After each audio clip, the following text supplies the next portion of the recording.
What is good, Ninja? OG over here from PlayerEssence, and welcome to their PE Nintendo Switch and gaming news video. Sorry, this one's up a little bit later. Had to battle a couple Tobys online. Jesus, they were out in force today, or really one person. But yeah, man, it was pretty insane. So link in the description below to my Twitter if you want to read some Toby madness. But anyway, with that out of the way, let's go ahead and get right into the news. 13 AM Games, the developer behind Runbow, is hard at work on its next project, which is confirmed to be an entirely new IP. Fans will be happy to hear that it's planned for the Nintendo Switch. 13 AM Games boss Alex Rucci, and I probably said that wrong, shared the news in a Famitsu interview posted today. While we wait on the new game, Runbow will be ported to Nintendo Switch in early 2018. Rucci told Famitsu that he's glad that he can satisfy those who've been asking for it, because apparently a lot of people have been asking for this game Runbow to come to Nintendo Switch. Since 13 AM Games is busy with the brand new title as far as the brand new IP for the Nintendo Switch, Runbow's Switch port is primarily being handled by Stage Clear Studios. So this is really interesting to hear that they're working on a brand new IP, and would it make like a Runbow 2 for the Nintendo Switch, considering how much success Runbow had? They even ported that to the new Nintendo 3DS, I think. So the fact that that game was successful, it did well on the Wii U, it did well on the new Nintendo 3DS, it looks like they're going to take it to a completely different level here. And I think that they talked about this maybe before. No, I'm actually not sure,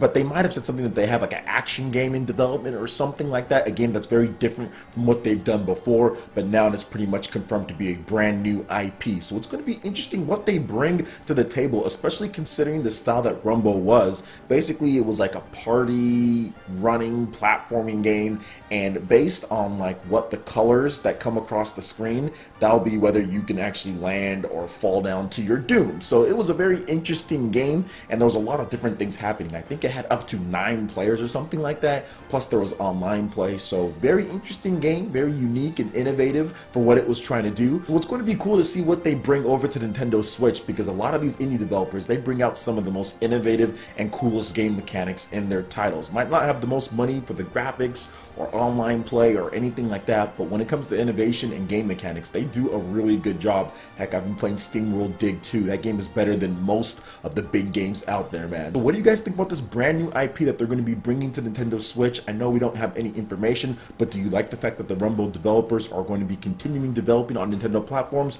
Let me know in the comment section below. Alright, and moving on to the next article here. The Nintendo World Championships date has been revealed. In addition to the finalists, the announcers, the location, all of that has been revealed on the official Nintendo World Championships 2017 site. So it will be live from New York City on October 7th, 2017 at the Manhattan Center's Grand Ballroom. You can watch it live as Nintendo history is made. The live stream starts at 5 p.m. ET/2 p.m. PT. You can add that to your calendar from the site as well. And the big event is almost here. Join your host Andrea Renee, play-by-play announcer Jordan Kent for an action-packed competition to see who wins the Nintendo World Championships 2017. Just to let you guys know, Jordan Kent, he did the Splatoon Championships at E3, so that's pretty cool. He was pretty good there. Then plus there's also some attendee info if you want to go. There's going to be a limited number of entries via wristband, so you just kind of have to go out there and see if you can get in. And there's going to be invitees, so there's going to be a bunch of people that they invited from different countries too, from Canada, Mexico, Germany, United Kingdom, and of course USA. And WWE superstar Bayley is also going to be there as well, so that's pretty cool.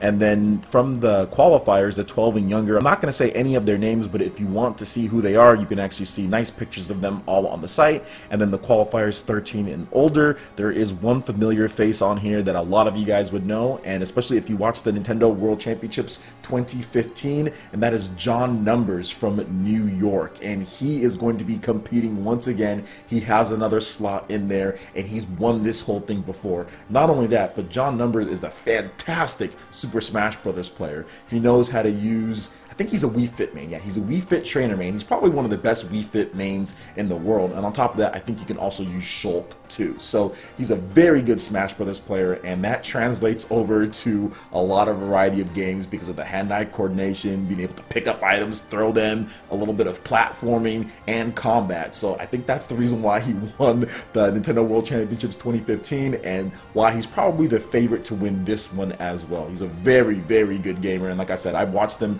play Smash Brothers for years now, and he is phenomenal with Wii Fit Trainer. The tech skill that he does is very, very good. I highly suggest you guys watching him play as Wii Fit Trainer. Just look up John Numbers Wii Fit Trainer and look up some of his tournaments. He's very good. So I'm gonna go ahead and pick John Numbers to win it all. I'm already doing it. John Numbers is gonna win this whole thing. Are you excited for the Nintendo World Championships? Will any of you guys get a chance to go there? Let me know in the comment section below. All right, and moving on to the last article here. I didn't really get to talk about this fully on my last video when it came to Pokken tournament embodying Marvel vs. Capcom Infinite, just because it was kind of focused on that. But I did want to go over some of the numbers for this week's media crate because we really just went over those two games, and I wanted to go over the full thing because the Nintendo Switch once again did very well in the charts. But first, let's start off with the software, and we're going to start from the bottom to the top, and I'll only be playing a couple of the different games here since there are more than 20 games. Then we'll get into the hardware sales. So at number 20, Pro Evolution Soccer on the PS3.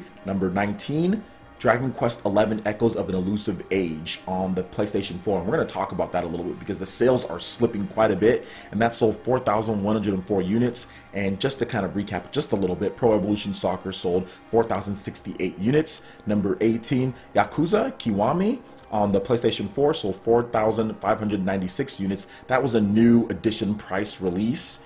Number 17, Uncharted The Lost Legacy from Sony with 4,666 units sold. Number 16, Ni Amari No Tenbin, and a bunch of other stuff there from Idea Factory, and that's a new title on the PS Vita, and it sold 5,450 units. Number 15, The Legend of Zelda Breath of the Wild, with the limited edition included, of course from Nintendo, sold another 5,502 units for a grand total of 591,055 units. Number 14, The Snack World, which is still selling. That game came out back in August, so a few months down here, and it's still on the charts. It sold another 5,952 units for a grand total of 167,759 units. Number 13, Metroid Samus Returns, slipping down just a little bit, but still going okay, with 6,206 units for a grand total of 37,061 units. Number 12, Monster Hunter Double Cross Nintendo Switch version from Capcom, another 6,911 units for a grand total of 140,533 units. At number 11, Project Cars 2 on the PlayStation 4. That was a new title from Bandai Namco with 7,359 units. At number 10 on the 3DS, Dragon Quest XI Echoes of an Elusive Age from Square Enix, 7,482 units for a grand total of 1,727,913 units. So if you compare that to the PS4 version, you have quite a bit of difference there. The PS4 version is all the way at 19, about ready to drop off the charts, while the 3DS version is still going somewhat strong in the top 10 now. So that's something that we can look out for going forward in the future. At number 9, Everybody's Golf from Sony, another 7,738 units for a grand total of 144,432. At number 8, like we discussed in the previous video, but if you didn't know, PS4 version Marvel vs. Capcom Infinite bombed 8,273 units total, and that's just really bad. Number 7, Dragon Quest X all-in-one package, which was a new release. It sold 9,482 units. Number 6, Destiny 2 with 11,036 units. Number 5, Mario Kart 8 Deluxe on the Nintendo Switch. That sold another 11,457 units for a grand total of 706,642 units. So getting near a million here. Pretty good for Mario Kart 8 Deluxe. At number 4, NBA 2K18 from Take-Two with 14,487 units. At number 3, Pro Evolution Soccer 2018 from Konami with another 16,854 units for a grand total of 81,196 units. At number 2, Splatoon 2. Yo, shoutouts to Splatoon 2, holding them legs, beating out multiple new titles outside of Pokken Tournament, which we'll get to, but with the staggering 1,160,859 units, and it sold 21,897 units for this week. Whew, that is a big seller for Nintendo, well over a million, actually approaching Dragon Quest XI Echoes of an Elusive Age on the PS4. It actually should reach it pretty much in the next few weeks to a couple months here. So that's very interesting that it would actually catch that game. And then at number 1, Pokken Tournament DX on the Nintendo Switch with 53,395 units sold, and that was a brand new title. On top of that, for the hardware sales, the Nintendo Switch was number 1 with 43,426 units, which was down slightly from last week, but right around there with 44,052 units. And pretty much everything underneath that, we have the PlayStation 4 with 18,396 units. You add up the PlayStation 4 Pro, you have about 23,000 units, and the Nintendo 3DS was underneath that. You can see the full list in the description below, but I just wanted to go over that just so we can talk a little bit about the different sales in Japan, because we're seeing some big numbers for the Nintendo Switch. Obviously, it's not as big as it could be, but at the same time, the stock is stabilizing. If you can sell 40 to 50,000 in Japan on even lower end weeks where you have a port of an old game coming out essentially, then that's doing pretty good. But we do know that the Switch can sell up to 80 to 100,000 when it actually has more stock. But even then, there's still people who didn't get it when it sells 100,000. So Nintendo's doing better with the stock, but obviously there's still ways to go before you satisfy the demand. But I'm not sure if the demand will ever be satisfied, because games are coming out at such an accelerated rate. It's really going to be hard to keep up, especially in this next couple months. Fire Emblem Warriors, which actually comes out this week in Japan, so that's going to be very big for the media crate next week. And then also going into October, you have even more with Super Mario Odyssey on the Nintendo Switch, in addition to Xenoblade 2 that's coming out, Xenoblade Chronicles 2. So a lot of stuff there, man. A lot of stuff coming out, man. So what do you guys think about these sales here as far as the Nintendo Switch holding steady with over 43,000 units sold, pretty much beating out any console in Japan, easily beating out the PlayStation 4 by double? Let me know what you guys think in the comment section below. All right, Ninja, that wraps it up for this video here. Go ahead and check out the links in the description below. We've got Facebook, we've got Twitter. Go ahead and give us a like and a follow on our social media. Really helps us spread the content of PlayerEssence across the interwebs in addition to YouTube.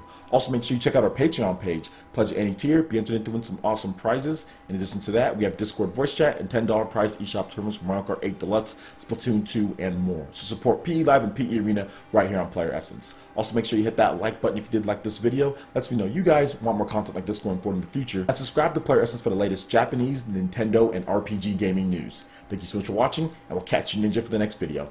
Peace.